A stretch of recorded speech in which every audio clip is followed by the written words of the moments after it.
Baha pa rin sa ilang lugar sa norte dahilan para tumaas ang kaso ng dengue at leptospirosis. Sa Catanduanes naman, nagtsatsaga ang ilang nasalanta sa mga naipong materyales mula sa mga nagbigay o nagibang bahay para makapagpatayo uli ng masisilungan. May report si Joseph Moro.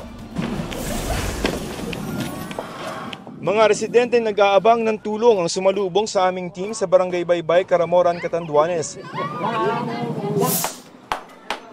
Sa bayan ng Pandan, pinagtsatsagaan ang mga materyales mula sa mga nagibang bahay para sa repair. Wala pa rin kuryente. Matindi rin ang pinsala sa bayan ng San Andres. Kabi-kabila ang landslide.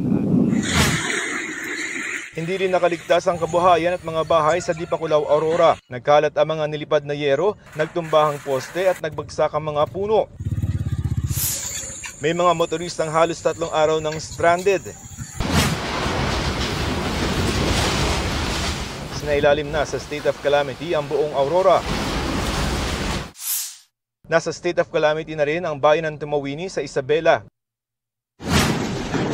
Sa Cagayan, sinira ng mga inanod na kahoy at ragasan ng Cagayan River ang steel bridge na itinayo habang ginagawa ang Kamalanyugan-Apari Bridge.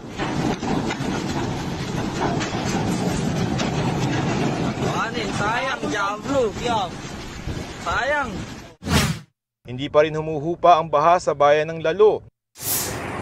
Gayon din sa Tuguegarao City. Sa datos ng NDRMC, may higit 1.2 bilyong piso ng halaga ng pinsala sa infrastruktura ng pinagsamang epekto ng mga bagyong Nika, Ophel at Pepito. May higit 8 milyong piso naman sa agrikultura. Joseph Morong, nagbabalita para sa GMA Integrated News.